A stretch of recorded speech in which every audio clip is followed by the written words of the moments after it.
पुनर्निर्माण पैकेज से पहले पीटीएनए के लिए जोशीमठ पहुंची केंद्रीय टीम। 3 दिनों तक सर्वे करेगी टीम। रिपोर्ट के बाद ही तय होगा प्रभावितों को मिलने वाला आर्थिक पैकेज।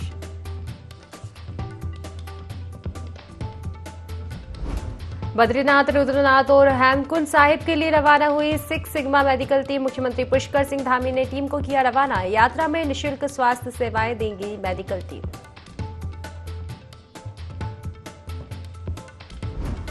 केदारनाथ और बद्रीनाथ धाम के कपाट खुलने की तैयारी। हेलीकॉप्टर से तीर्थयात्रियों पर होगी पुष्प वर्षा।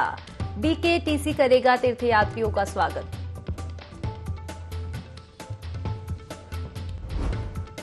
खटीमा में आबकारी विभाग की बड़ी कार्यवाही। शराब दुकानों पर मारा छापा। भारी मात्रा में शराब समेत 6 आरोपी भी गिरफ्तार।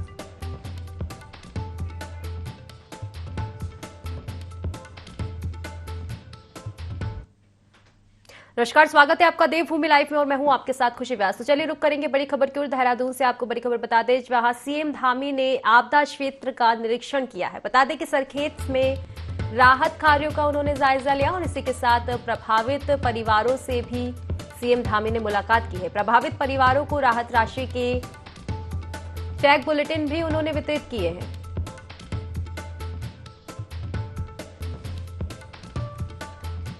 तो बड़ी खबर हम आपको बता रहे हैं, सीएम धामी ने आपदा क्षेत्र का निरीक्षण किया है। सरखेत में राहत कार्यों का जायजा लिया। प्रभावित परिवारों से भी उन्होंने मुलाकात की और इसी के साथ प्रभावित परिवारों को राहत राशि भी उन्होंने वितरित की है।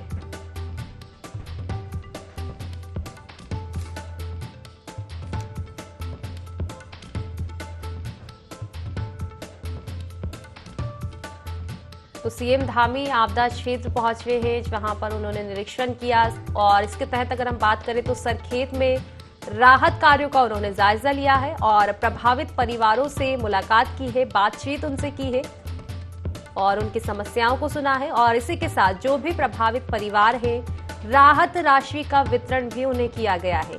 टैग जो है वितरित किए गए हैं। तो देखा जाए तो जहां भी ऐसी आपदाएं आती है, सीएम धामी खुद स्वयं वहां पर पहुंचते हैं और लोगों से मुलाकात कर समस्याओं का समाधान करते हैं।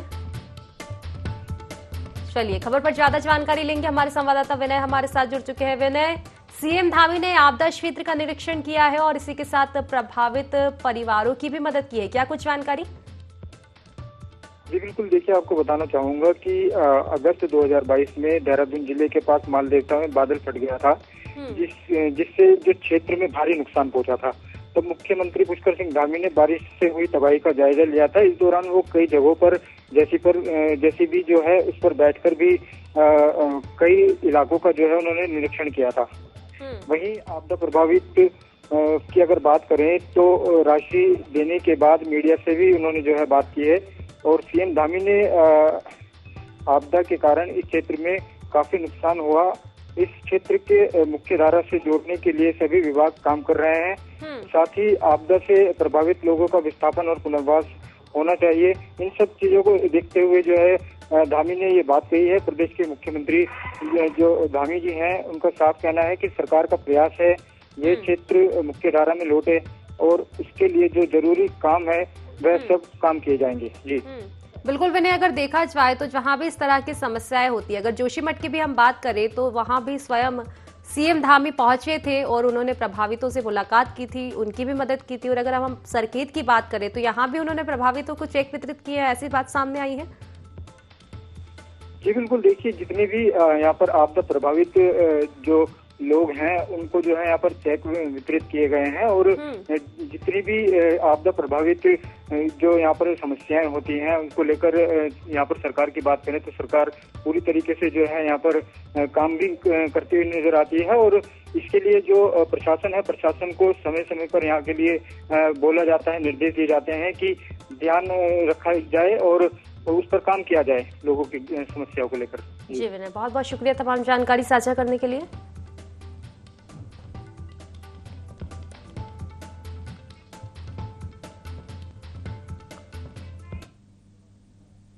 तो चलिए खबरों में आगे बढ़ते हैं। चारधाम यात्रा सुचारू रूप से चले, इसके लिए सरकार ने अधिकारियों को सख्त दिशा निर्देश दे दिए हैं। मसूरी देहरादून मार्ग पर भी कोठाल गेट के पास राज्य परिवहन निगम के अधिकारी सभी वाहनों की जांच कर रहे हैं। इसके बाद ही यात्रियों को जाने की अनुमति दी जा रही है। साथ ही जिन यात्रियों के रजिस्ट्रेशन नहीं हुए हैं उनका रजिस्ट्रेशन किए जाने के बाद ही उन्हें चारधाम यात्रा के लिए भेजा जा रहा है। वहीं परिवहन मंत्री चंदन रामदास ने अत्याधुनिक चेक पोस्ट का उद्घाटन कर श्रद्धालुओं को सौगात दी है। इस दौरान उन्होंने यात्रियों से बातचीत की और उनकी सुखद यात्रा की कामना भी की।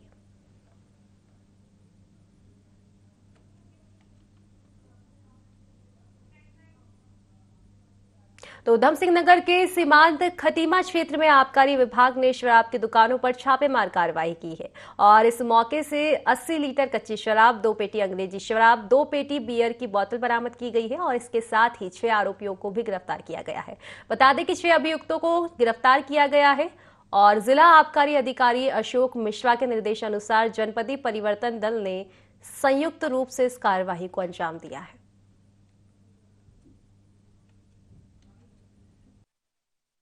जिला आबकारी अधिकारी उधम सिंह नगर श्री अशोक मिश्रा जी द्वारा जो आदेश दिए गए थे छापामारी के लिए, उसमें आज हमारे द्वारा छापामारी की गई।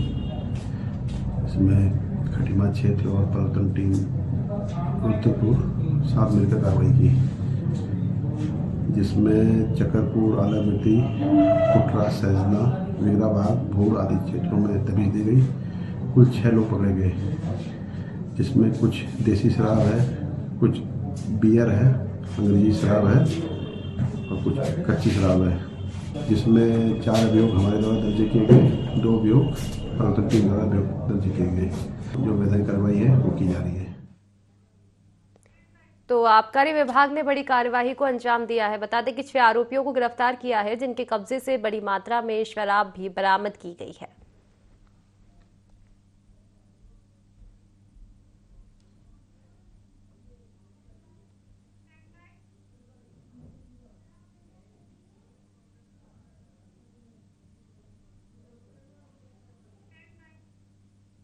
तो चमोली जिले के जोशीमठ में नरसिंह मंदिर के प्रांगण में बद्रीनाथ धाम के कपाट खुलने से पहले परंपरा अनुसार आयोजित होने वाले 1 दिवसीय तिमुंडिया मेले का समापन हुआ। इस दौरान तिमुड़िया मेले को देखने हजारों के श्रद्धालु की भीड़ जो है मंदिर प्रांगण में पहुंची। बता दें कि यह मेला हर साल बद्रीनाथ धाम के कपाट खुलने से 1 हफ्ते पहले शनिवार या मंगलवार को आयोजित किया जाता है और इस मेले में सभी देवी देवताओं को घड़ों में भरे जल से स्नान कराया जाता है। इस मेले को देखने हजारों की तादाद में लोग यहां पर पहुंचते हैं।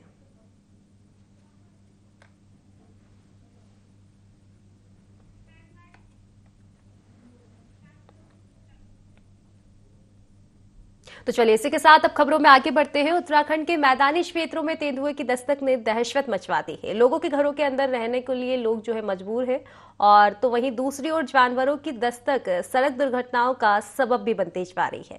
जनपद उधम सिंह नगर जिम कॉर्बेट राष्ट्रीय उद्यान की सीमाओं से लगा हुआ है और इस जंगल में टाइगरों की आबादी में बढ़ोतरी हुई है, जिस वजह से टाइगरों ने जिम कॉर्बेट राष्ट्रीय उद्यान के जंगलों में अपना वर्चस्व बनाना शुरू कर दिया है और टाइगरों के खौफ की वजह से गुलदारों ने रिहायशी इलाकों की तरफ रुख करना भी शुरू कर दिया है। बहरहाल गुलदार की दस्तक आबादी वाले क्षेत्रों में डर का माहौल बनाए हुए है।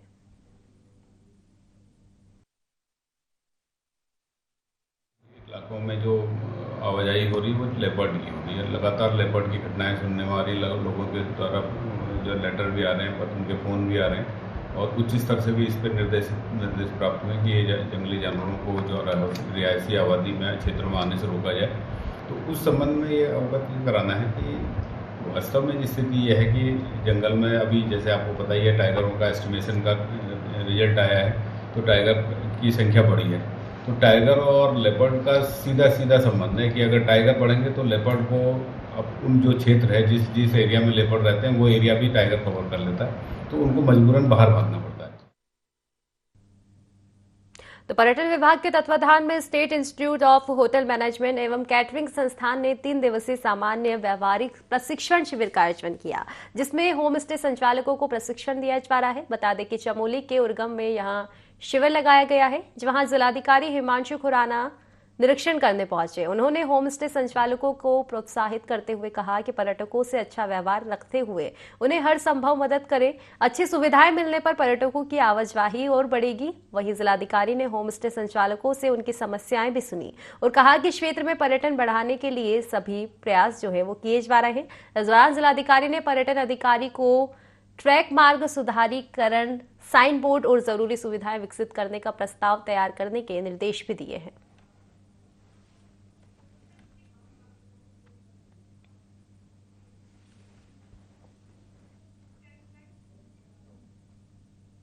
तो चलिए खबर अब आपको लक्सर से बता दें। वहां गंगा तटी के साथ कई गांवों में बीते कुछ महीनों पहले शराब कांड के चलते कई लोगों की मौत हुई थी, जिस वजह से पुलिस और प्रशासनिक महकमे पर एक बड़ा सवाल उठ रहा है। लेकिन इसके बाद पुलिस और आबकारी विभाग लगातार अवैध शराब के खिलाफ अपराधियों की धरपकड़ की कार्यवाही जो है करते जा रहे हैं। और इसको लेकर आबकारी अधिकारी प्रभाशंकर मिश्रा ने एक रिपोर्ट भी पेश की है कि अब तक उनके विभागीय कार्यवाही में 7,000 लीटर अवैध कच्ची शराब बरामद की जा चुकी है। तो वहीं 1,16,000 लीटर कच्ची शराब निर्माण में उपयोग किए जाने वाला लिक्विड केमिकल भी बरामद कर मौके पर नष्ट किया जा चुका है। महीनों में सितंबर से लेकर मार्च तक के जो आंकड़े हैं हमारे पास, वो बताने के लिए पर्याप्त हैं कि आबकारी विभाग ने इसमें विशेष सफलता प्राप्त की है। और उसका एग्जाम्पल ये है कि हमने 7,000 लीटर कच्ची शराब और करीब 1,16,000 किलोग्राम हमने जो है लहन कुंटल लहन नष्ट किया है और 200 से अधिक भट्टियां नष्ट की हैं। और ये अभियान हम हरिद्वार ग्रामीण क्षेत्र के पथरी के इलाके से लेके लक्सर के ग्रामीण खानपुर और रुड़की के मैंगलोर, नारसन आदि क्षेत्रों में चलाया गया है। और इसी तहत हमने 408 मुकदमे दर्ज किए हैं। और हमारी ये कोशिश है और कि इस तरह की कोई घटना ना घटे और अवैध शराब पर प्रभावी अंकुश लगाया जाए। उत्तराखंड में चारधाम यात्रा की शुरुआत जो है हो चुकी है। अक्षय तृतीया के अवसर पर और मुख्यमंत्री पुष्कर सिंह धामी की मौजूदगी में गंगोत्री यमुनोत्री के कपाट खोले गए। इस दौरान हजारों की संख्या में श्रद्धालु की भीड़ भी देखने को मिली, जो कि दर्शन के लिए बेताब भी दिखाई दिए। तो तस्वीरों के माध्यम से आप देख सकते हैं कि किस तरह हजारों की संख्या में श्रद्धालु पहुंचे हैं दर्शन करने के लिए, क्योंकि यमुनोत्री और गंगोत्री के कपाट जो है अब खोल दिए गए हैं। तृतीया के पावन पर्व पर मां गंगा के कपाट अपने निश्चित समय से दर्शनार्थियों के लिए खोल दिए गए हैं। और आज अपार हर्ष का विषय है कि गंगोत्री धाम के अंदर इतने ज़्यादा श्रद्धालु, असंख्य संख्या में आज श्रद्धालु उमड़े हुए हैं। और माननीय मुख्यमंत्री पुष्कर सिंह धामी जी का भी यहाँ आज आना हुआ। इस शुभ अवसर पर आज अक्षय तृतीया के इस पावन पर्व पर मैं समस्त श्रद्धालुओं को मां गंगा की ओर से और तीर्थ पुरुष होने के नाते हार्दिक बधाई और शुभकामनाएं प्रेषित करता हूं। मां गंगा के कपाट शीतकाल के लिए खोल दिए गए हैं और यहाँ पे जो है मां गंगा आज जो है यहाँ पहुँच चुके हैं। और साथ ही में जो है मुख्यमंत्री पुष्कर सिंह धामी जी जो है अंदर पूजा अर्चना कर रहे हैं। उसके बाद जो है तुरंत श्रद्धालुओं के लिए जो है कपाट खोल दिए जाएंगे। दीपक नोटल, ND24। अक्षय तृतीया के शुभ अवसर पर चारधाम यात्रा का शुभारंभ हो चुका है। बता दें कि यमुनोत्री और गंगोत्री के धाम के कपाट विधि विधान से श्रद्धालुओं के लिए खोल दिए गए हैं। इस दौरान प्रशासन भी अलर्ट मोड पर नजर आया, जिससे किसी भी यात्रियों को परेशानी ना हो। वहीं चारधाम यात्रा रजिस्ट्रेशन सेंटर जिला पर्यटन कार्यालय में बनाया गया, जिसका जिलाधिकारी विनय शंकर पांडे ने निरीक्षण किया। साथ ही व्यवस्थाओं का जायजा भी उन्होंने लिया और इस मौके पर संबंधित अधिकारियों को महत्वपूर्ण दिशा निर्देश भी दिए गए।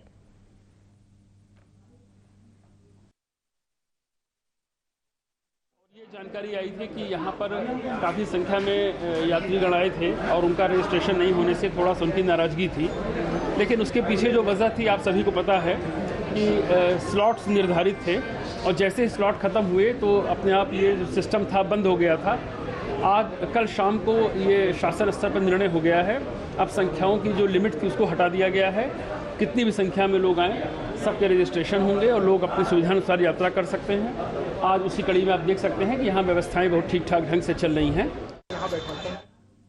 तो प्रशासन अलर्ट मोड पर नजर आया है, क्योंकि यमुनोत्री गंगोत्री के कपाट खोल दिए गए हैं। इसी के चलते जिलाधिकारी ने भी व्यवस्थाओं का जायजा लिया है, निरीक्षण उन्होंने किया है। अधिकारियों को तमाम व्यवस्थाओं के लिए दिशा निर्देश भी दिए गए हैं। और अगर आप बात करें श्रद्धालुओं की, तो काफी उत्साह जो है श्रद्धालुओं में इस दौरान देखा गया था। श्रद्धालु बड़ी संख्या में मंदिर पहुंचे थे, दर्शन के लिए बेताब थे। तो वहीं प्रशासन की हम बात करें तो वो भी अलर्ट मोड पर नजर आया। तमाम व्यवस्थाएं की गई थी और व्यवस्थाओं की देखरेख के लिए प्रशासन भी वहां पर मौजूद था। भारी पुलिस बल की तैनाती की गई थी और इसी के चलते जिलाधिकारी ने भी तमाम व्यवस्थाओं का जायजा लिया। तो जोशीमठ में भूधसाव से हुए नुकसान का आकलन करने के लिए केंद्र की टीम पहुंच गई है। केंद्र की 16 सदस्यीय टीम में राज्य सरकार के 10 अधिकारी भी शामिल है। यह टीम 3 दिन तक जोशीमठ में भूधसाव का आकलन करेगी। रिपोर्ट के बाद तय होगा कि केंद्र सरकार से कितने आर्थिक पैकेज की मदद मिलेगी। सीएम पुष्कर सिंह धामी ने प्रधानमंत्री मोदी से जोशीमठ के लिए करीब 3000 करोड़ के आर्थिक पैकेज की मांग रखी है। भूधसाव के बाद केंद्र और राज्य सरकार की टीम लगातार जोशीमठ का परीक्षण कर रही है।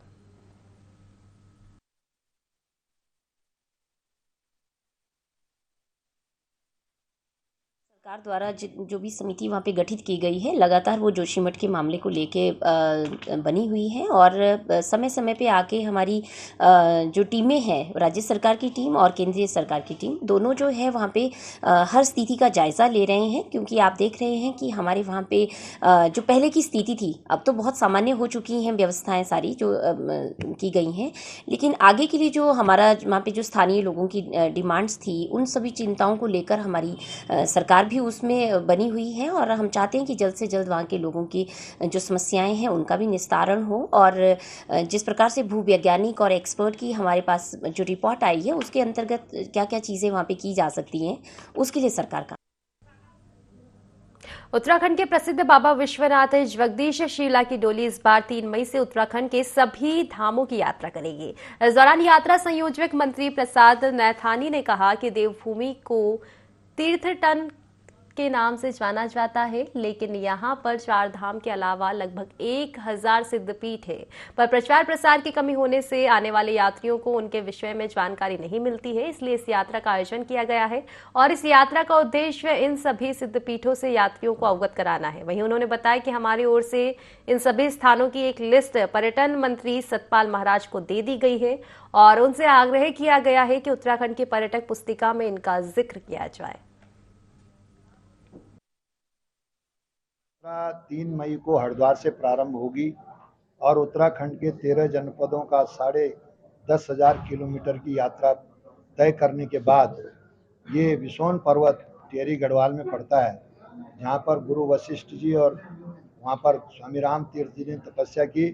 30 मई को गंगा दशहरा है, उस दिन इस यात्रा का समापन होगा। इस यात्रा का जो मुख्य उद्देश्य है वो हमारे पूरे विश्व में शांति कायम हो, जो हमारी देव संस्कृति है वो जिंदा रहे तथा 4 धाम के साथ साथ 1000 धाम उत्तराखंड में स्थापित हों, ये इस यात्रा का मूल उद्देश्य है।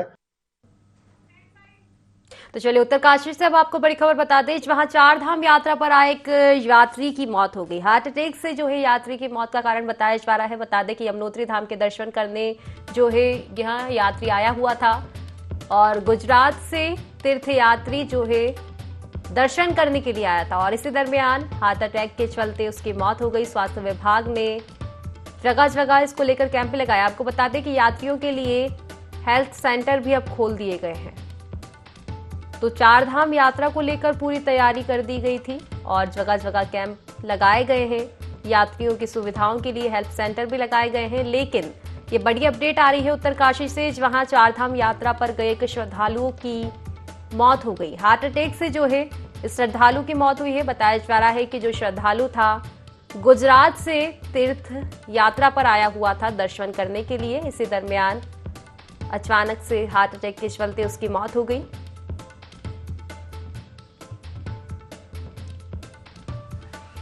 श्रद्धालु की अगर हम बात करें तो यमुनोत्री धाम के दर्शन के लिए श्रद्धालु गुजरात से आया हुआ था और यात्रा के चलते ही श्रद्धालु को हार्ट अटैक आ गया, जिसके चलते उसकी मौत हो गई।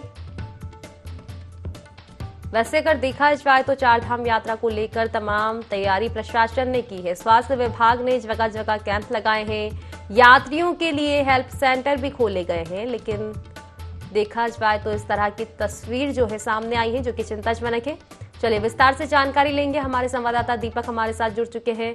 दीपक, अपडेट सामने आ रही है, चार धाम यात्रा पर जो श्रद्धालु गए थे यमुनोत्री धाम के दर्शन के लिए, हार्ट अटैक के चलते उनकी मौत हो गई।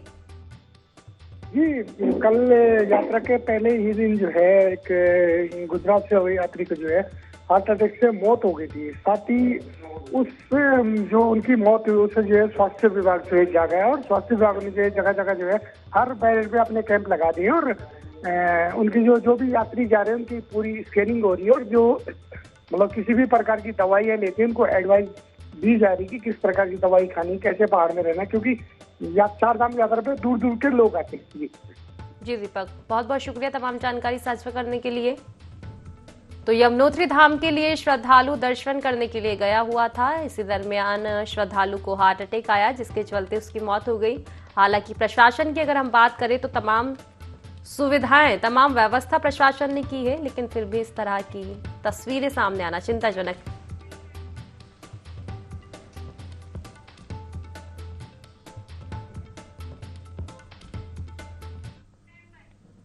तो चलिए रुद्रप्रयाग से आपको बड़ी खबर बता दें, वहां हेलीपैड पर चॉपर से उतरते वक्त एक बड़ा हादसा सामने आया है। उत्तराखंड नागरिक उड्डयन विकास प्राधिकरण के वित्त नियंत्रक की मौत का मामला ये पूरा है। वित्त नियंत्रक अमित सैनी की हादसे में मौत हुई है। हेलीपैड पर चॉपर से उतरते वक्त यहां पूरा हादसा हुआ। केदारनाथ हेलीपैड निरीक्षण के लिए अमित सैनी जो है वहां पर गए हुए थे और हेलीकॉप्टर की ब्लेड की चपेट में आने से उनकी मौत हो गई। तो चलिए विस्तार से जानकारी लेंगे। हमारे साथ अजय डोंडियाल जुड़ चुके हैं। अजय, देखा जाए तो बड़ा हादसा हुआ है हेलीपैड पर, क्या कुछ कारण इसका निकलकर सामने आया है? देखिए, ये कारण नहीं कह सकते इसको, इसमें बहुत केवल लापरवाही जो सामने आई है वो यही होती है कि अगर यात्री तुरंत उतर जाए और उस समय हेलीकॉप्टर पूरा चालू रहता है, उसकी ब्लेड्स बहुत तेजी से चलती रहती हैं, उसी हवा की चपेट में थोड़ा सा वो आए और हवा से उड़ते हुए ब्लेड की चपेट में आ गए और उनकी मौत हो गई। एक नौजवान अधिकारी अमित सैनी राज्य का एक बहुत नौजवान अधिकारी था और इस हादसे में उसको राज्य ने खोया। अजय, देखा जाए तो ये बड़ी लापरवाही सामने आ रही है और इस तरह की लापरवाही कहीं ना कहीं आने वाले समय में भी चिंताजनक हो सकती है। क्या इस पर कोई संज्ञान लिया गया है? इसमें अब लापरवाही चौपर कंपनियों की आप कह सकते हैं। ये वहाँ गए हुए थे। 25 तारीख से उत्तराखंड में केदारनाथ यात्रा शुरू होने वाली है। केदारनाथ धाम के कपाट 25 तारीख को खुल जाएंगे। एक दिन का समय है और वो हेलीपैड और हेली व्यवस्थाओं को ही जांचने के लिए वहां गए हुए थे कि हेलीपैड किस ढंग से है, सारी व्यवस्थाएं ठीक हैं, और इसी बीच ये हादसा हो गया। चलिए, शुक्रिया तमाम जानकारी साझा करने के लिए अजय। तो इसी के साथ फिलहाल की खास खबरों में बस इतना ही। आप बने रहिए IND24 के साथ। नमस्कार।